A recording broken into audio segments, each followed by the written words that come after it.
Lovely, boss, bukas may pananakit mo. Pag di ka naglubay, lalayasan kitang babae ka. Hoy, dilayasan mo. Huwag mo akong takutin. Baka pag nilayasan kita, walang magluto ng mga favorite mong ulam. Ano ba ginagawa ko? Di ba ako nagluluto ngayon ng lalamunin natin? At syempre, anong ginagawa ng Grab? Eh di umorder. Ano nakadali? Simple-simple. Sino maglalaba pag masakit balakang mo? Oh, ano ginagawa ng laundry shop? Di ba? Oh, yung mga bata, sino susundo sa eskwelahan? Oh, kaya nga nabuo yung salitang service eh. So maghanap ako ng service para may taga-hatid, taga-sundo sa mga bata pag wala ka na. Oh, paano yung bahay? Sino maglilinis? Oh, ano ginagawa ko?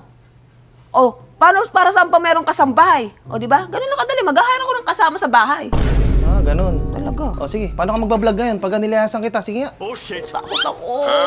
Ano ginagawa ng mga anak mo? At saka, kaya nga nabuo yung salitang collaboration. So, makikipag-collab lang ako. Ganun lang kasimple. Ah, ganun. Ganun talaga. Sige. Mawalan ka naman ng poging asawa.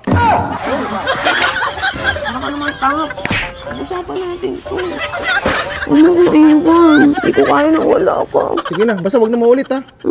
Mag-skincare ka na doon, yung skin mo. Sorry sa mga nasabi ko ha. Okay lang yun. Huwag mo na ako tinatakot. Huwag mo na sasabihin ulit yun ha.